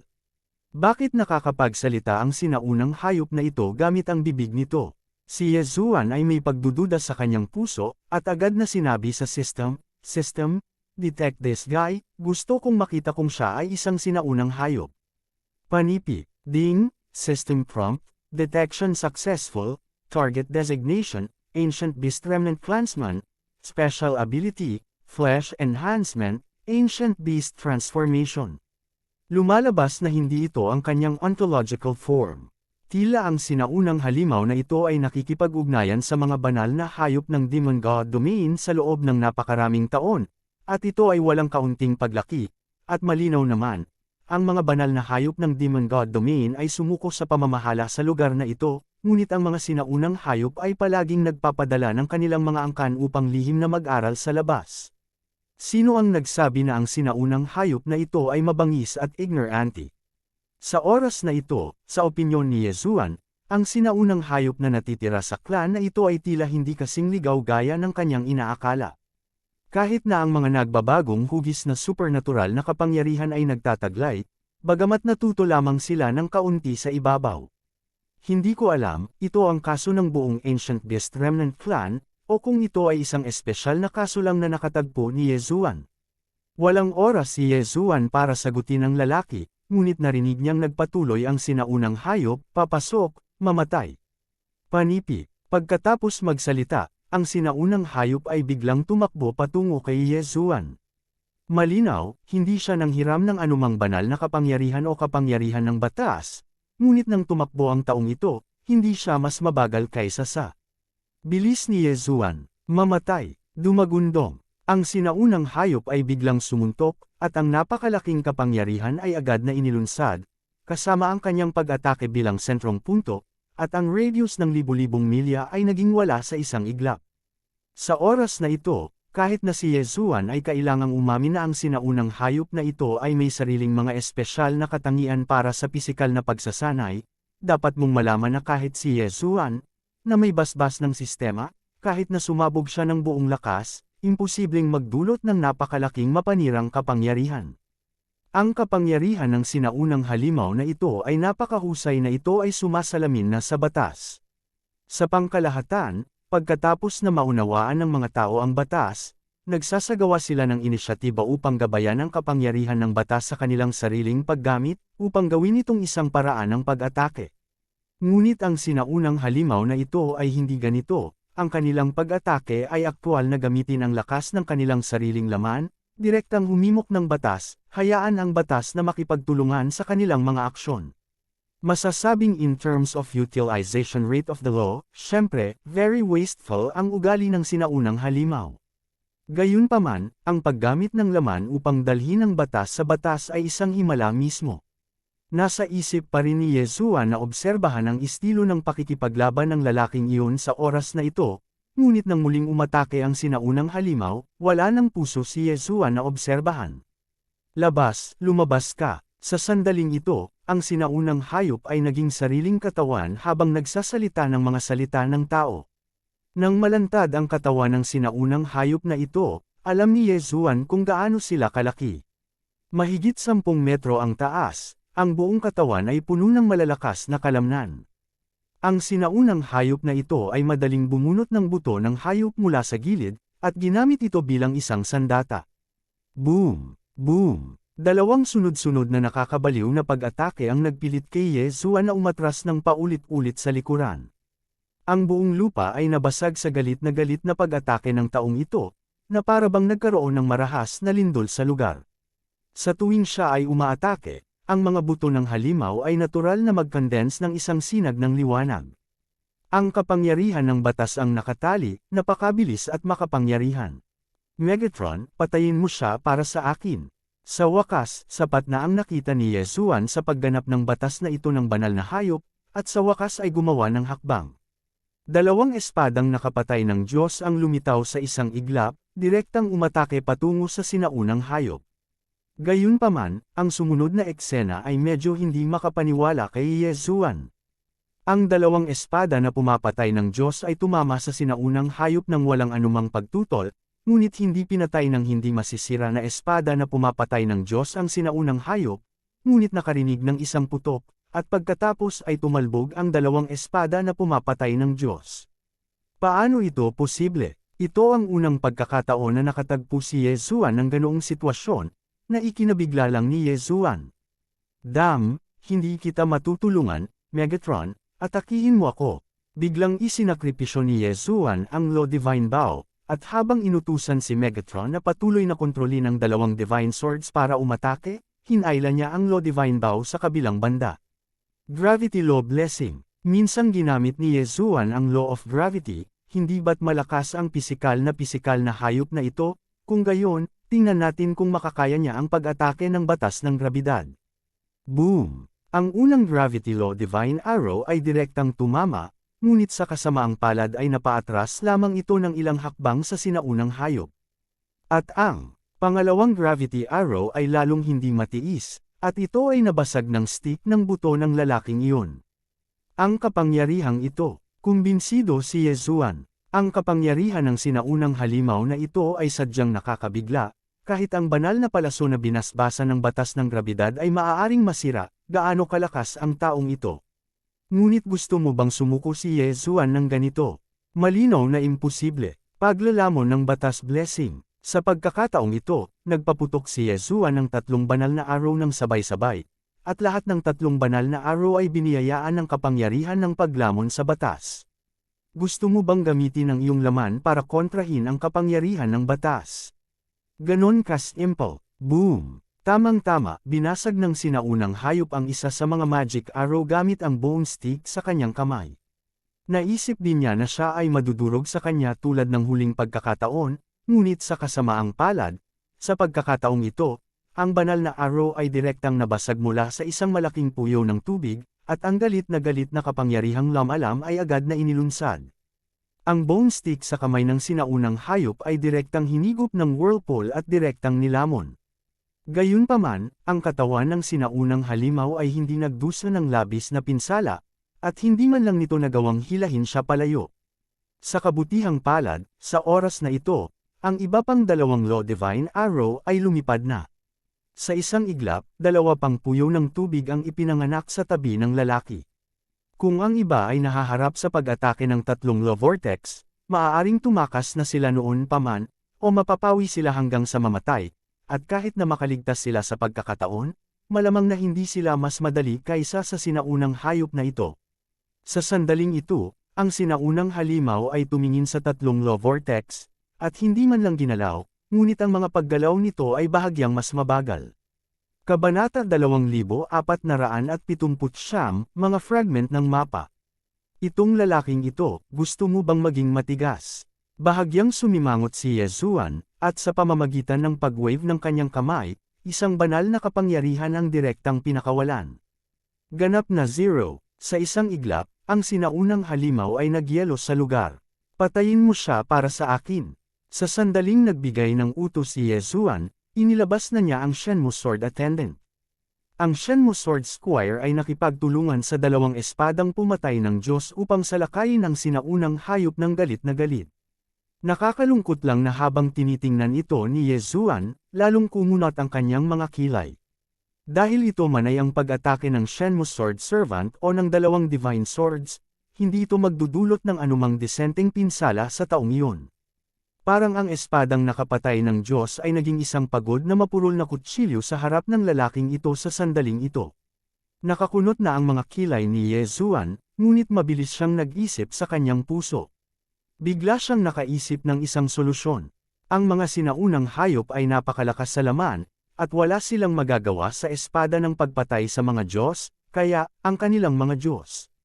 Gusto ni Yesuan na subukan ito, ngunit hindi pa rin naniniwala si Yesuan na ang sinaunang hayop na ito ay hindi man lang natatakot sa isang banal na pag-atake. Isang espada ng banal na pag-iisip na parang isang sangkap ang biglang nabuo, at sa pag-iisip ni Yesuan, ang espada ng banal na kaisipan ay direktang umatake sa sinaunang hayop. Tahimik, ang pag-atake ng mga banal na kaisipan, walang tunog. At nawala rin ang paggalaw ng sinaunang hayop sa sandaling ito.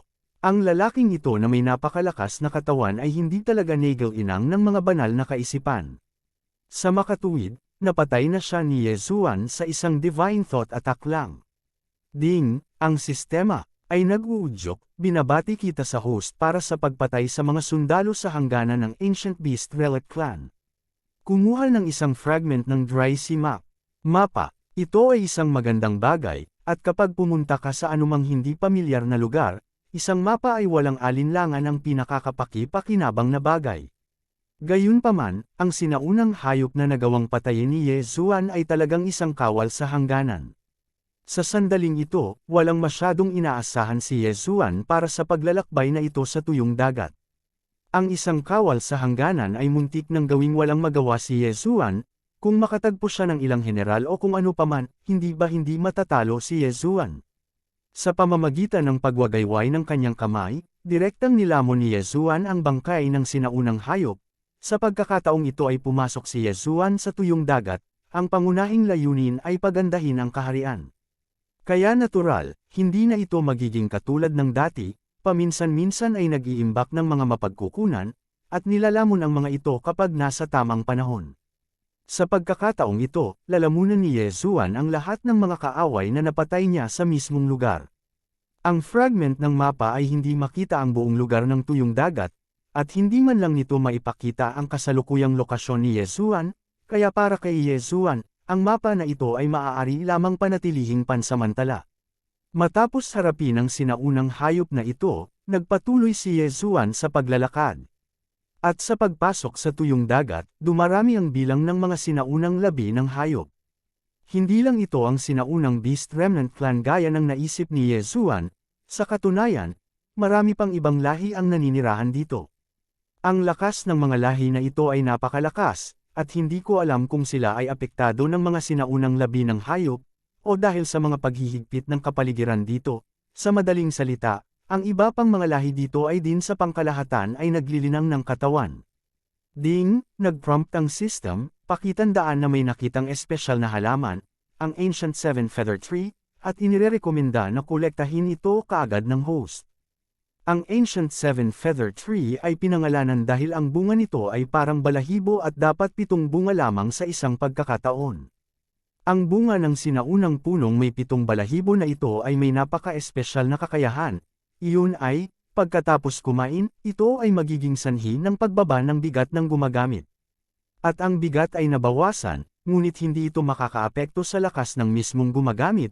Kaya ang sinaunang 7 balahibo na puno ay naging isang kayamanan ng mga sinaunang relikya ng hayop, at halos bawat miyembro ng sinaunang Beast Relics Clan ay tiyak na kukuha ng isa sa araw ng seremonya ng pagdating ng edad. Kung hindi dahil sa mahiwagang bunga ng Ancient Seven Feather Tree ang kumuha nito, paano ito magkakaroon ng ganoon kabilis na bilis sa pangangatawan ng Ancient Beast Relic? Matapos matanggap ni Yezuan ang prompt mula sa system, agad niyang itinuon ang kanyang atensyon sa direksyon na iyon, at sigurado, sa sandaling ito, sa kanyang harapan, mayroong isang sinaunang puno na tumutubo doon, at ang 7 malabalahibo na bagay dito ay mga prutas. Gayunpaman, sa sandaling ito, mayroong 4 na sundalo ng Ancient Beast Relic Clan na nagbabantay sa malaking puno. Bilang karagdagan, mayroon ding kakaibang Divine Beast. Malalaman lang ni Yezuan na ang Divine Beast na ito ay dapat panatilihing bihag ng mga sinaunang Beast Relics, ngunit hindi niya alam ang kakayahan nito. Kung gusto mong makuha ang 7 punong iyon, kailangan mong talunin ang 5 taong ito para magkaroon ng pagkakataon. Inilabas ni Yezuan ang kanyang banal na pag-iisip at pinagmasdan ng mabuti, ngunit nalaman na ang 4 na lalaki na ito mula sa Ancient Beast Relic Clan ay nagbabantay ng paisa-isa, at hindi sila umalis ng kalahating hakbang, tila makakalusot lang sila. Patayin! Marahas na sumigaw si Yezuan at dirdiretsong sumugod, at kasabay nito, sabay-sabay na umatake ang 5 Divine Thoughts. Proud! Dahil sa biglaang pag-atake, agad na nataranta ang 4 na Ancient Beast Relic Clans, ngunit sa pagkakataong ito, hindi napatay ng Divine Mind Attack ni Yezuan ang mga Ancient Beast Relic Clans na ito. Nang natarante si Yezuan, nalaman niyang ang Divine Beast na gumagala sa paligid ay talagang naglalabas ng kakaibang enerhiya, na nagbabantay sa 4 na sinaunang Beast Remnant Clansmen, at ang Divine Attack ay talagang nalabanan.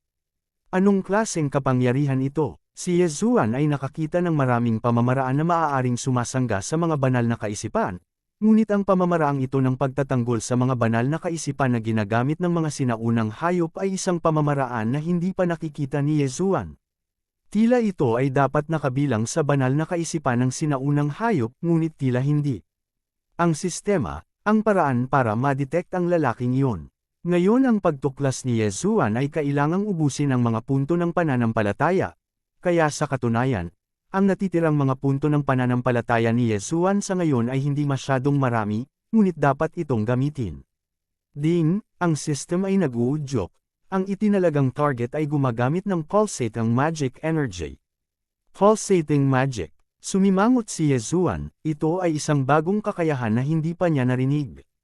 Pulsating magic energy, gamit ang sarili nitong acupuncture veins bilang storage point at ang katawan bilang pundasyon, upang bumuo ng isang espesyal na pormasayon.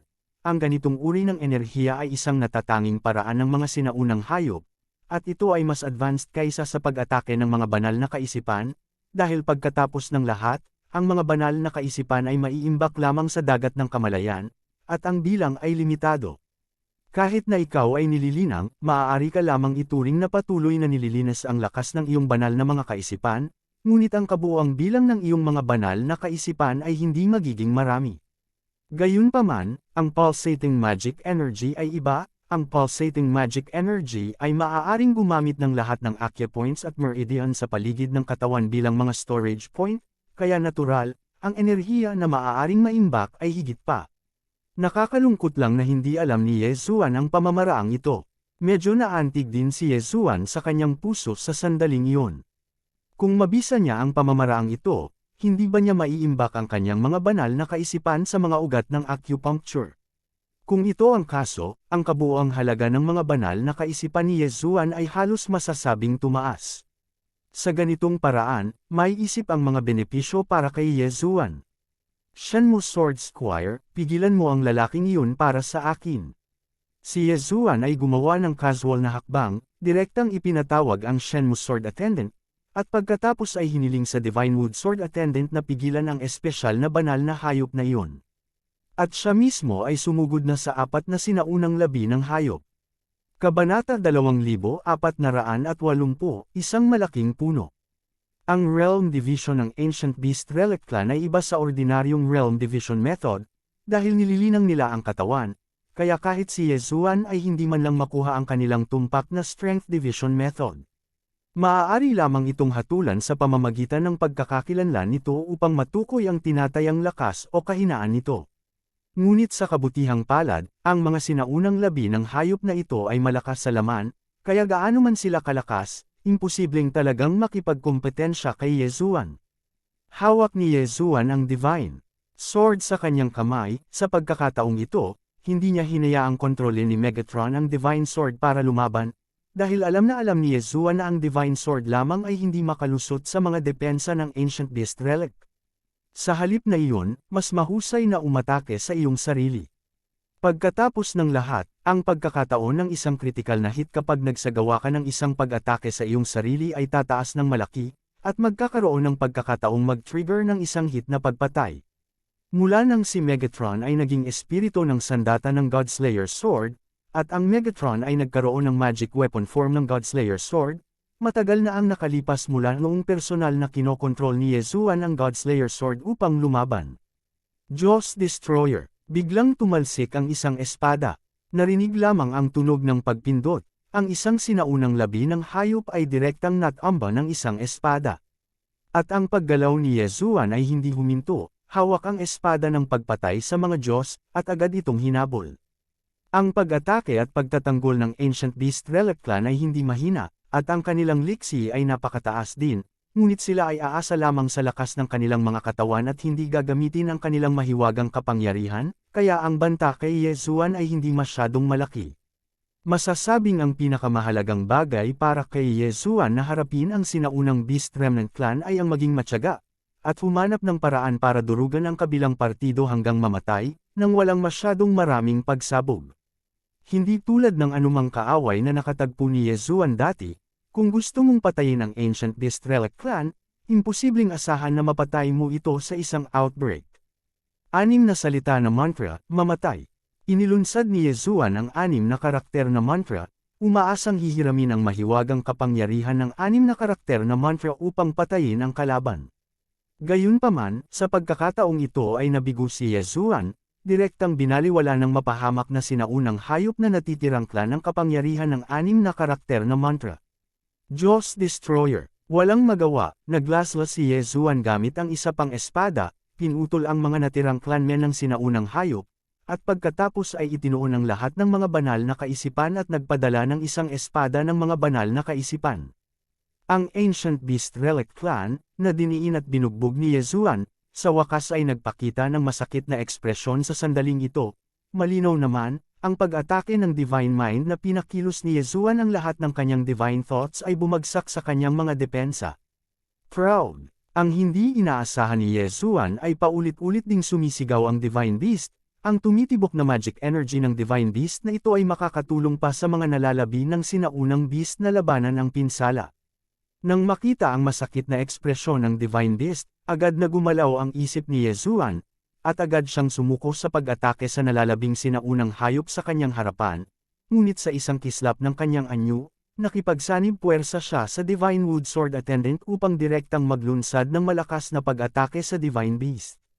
Pagkaraan ng ilang sandali, ang Divine Beast ay sapilitang pinatay ni Yezuan, At pagkatapos, napakasimpleng patayin ang apat na sinaunang relic ng hayop. Matapos linisin ang mga gwardya na ito, sa wakas ay nakuha ni Yeshua ang kanyang hiling at pumunta sa gilid ng 7 feather trees. Sa pamamagitan ng pagwagayway ng kanyang kamay, ang 7 feather tree ay binunot ni Yeshua ng walang anumang kakayahang lumaban, at direktang isinama sa devouring space, dahil gusto ni Yeshua na subukang makita kung kaya niyang palagwin ang mahiwagang halaman na ito sa devouring space. Noong una, naisip ni Yeshua na marahil ay kakailanganin ng kaunting pagsisikap upang itanim ang 7 puno ng balahibo na ito, ngunit sa pagtataka ni Yeshua, ang sigla ng 7 puno ng balahibo ay napakalakas, at hindi sila maaapektuhan ng kapaligiran. Kahit na ito ay inilipat sa puwang na lumalamon, mabilis itong umangkop. Pagkaraan ng ilang sandali, ang 5 sinaunang bangkay ng hayop sa lupa ay direktang kinain ni Yeshua, na ginawang upgraded na karanasan. Ding, nag-prompt ang system, nakalusot ang host, at ang kasalukuyang 5-grade high-grade God Emperor realm. Nakikita ito ni Yeshua ngayon, sa tuyong dagat na ito, tila hindi na gaanong mahalaga ang kaharian. Dahil ang mga paraan ng pakikipaglaban ng mga sinaunang hayop ay ganap na naiiba, ang puwang sa kaharian ay lubos na nabawasan ang suppressive na kapangyarihan sa harap ng mga sinaunang hayop. Siyempre, mas mataas ang kaharian, mas maraming pakinabang ang natural na magkakaroon nito. Hawak ang divine sword sa kamay, dirdiretsong naglakad si Yeshua papunta sa harapan. Napakalaki ng tuyong dagat, at ang naghihintay kay Yeshua ay malayo pa. Sa orihinal, si Yeshua ay naghahanda lamang na patuloy na patayin ang mga sinaunang hayop dito upang mapabuti ang kanyang kaharian.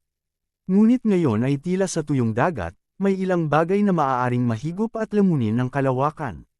Dahil sa gitna ng tuyong dagat na ito, maraming bagay ang hindi makukuha sa labas. Kasama pa dito ang ilang mga bihirang karera. Ang mga bihirang lahi na ito ay may kanya-kanyang katangian, at nagkataong kinuha sila ni Yeshua. Sa labas ng mundo, halos imposible na makahanap ng gayong siksik na pagtitipon ng mga bihirang karera. Gayunpaman, sa tuyong dagat, mayroong isang malaking bilang ng mga bihirang karera. Pagkatapos ng lahat, ang Dry Sea mismo ay isa ng pambihirang lugar, at natatakot ako na walang pangalawang Dry Sea sa buong God Realm. Bukod dito, kung patuloy na pumatay si Yeshua ng ganito, natatakot ako na hindi magtatagal bago ang sinaunang hayop ay magiging isang pambihirang lahi. Ito ay isang puno, isang malaking, kakaibang hitsura. Itinaas ni Yeshua ang kanyang ulo at tumingin sa malaking puno sa kalangitan, at siya ay medyo natigilan saglit. Hindi nagtagal, napansin ni Yeshua ang isang bagay na mahina sa kalangitan, kaya mabilis siyang pumunta sa gilid na ito. At pagdating niya rito, nakita niya itong kakaibang puno. Sa katunayan, sa paghusga sa hitsura nito lamang, ang malaking punong ito ay tila isang ordinaryong banyan na puno ng banyan, at hindi ito nakatanim ng karunungan, na hindi nakakagulat. Pero kung makikita mo ang mga sustansya na naabsorb niya, natatakot ako na hindi ko iisipin. Ang malaking punong ito ay halos lahat ay lumulutang sa hangin, ang makapal na mga ugat, direktang nakakalat sa buong kalangitan. Ang mga ugat na ito ay may iba't ibang anyo. Ang karamihan ay isang translucent na mga ugat. Ang mga ugat na ito ay makapal na natatakpan sa hangin, ito ay talagang patuloy na nililinaw ang banal na kapangyarihan ng nakapaligid na paglalakbay sa pagpapakain. Pangalawa, ito ay isang uri ng ugat na kasing puti ng jade, at medyo hindi maisip na ang ganitong uri ng ugat ay talagang kapangyarihan ng pagpino sa batas bilang sustansya ng puno. Kahit ang kapangyarihan ng batas ay kayang lumamon. Kung sasabihin mo pa na ang malaking punong ito ay simple, natatakot ako na ito ay magiging katangahan. Ang malaking puno ay napakalaki, at si Yeshua, na nakatayo sa lupa, ay tila nakakita ng hindi isang puno, ngunit isang bundok, at higit pa, ito ay ang uri ng napakalaking bundok. Nailipat na ni Yeshua ang kanyang isip sa kanyang puso, ang malaking punong ito. Bagamat hindi naisip ni Yeshua kung ano ang gamit, hindi nito mapipigilan si Yeshua na gustong lamunin siya sa kalawakan. Sa banal na kapangyarihan at kapangyarihan ng batas bilang mga sustansya, natatakot ako na ang malaking punong ito ay dapat magkaroon ng mahiwagang kapangyarihan. Lamon, si Yeshua Bing ay hindi masyadong nag-isip tungkol dito, lumabas na ang malaking punong ito ay katulad ng mga halaman na nakasalubong niya noon, at sinubukan niyang kolektahin ito ng direkta. Gayunpaman, sa pagkakataong ito, talagang nabigo siya, at hindi ito ganap na kabiguan, dahil pagkatapos na ilunsad ni Yesuan ang kakayahan sa paglamon, isang galami ang kasama sa espasyong lumalamon. Bahagyang natigilan si Yesuan, naramdaman niya mula sa lumalamon na espasyo na ang balbas ay patuloy na sumisipsip ng lakas ng paglamon ng espasyo at pagkatapos ay pinapakain ang malaking puno. Bahagyang itinaas ni Yesuan ang kanyang kilay. Ginamit niya talaga ang kanyang lumalamon na espasyo bilang pagkain nito.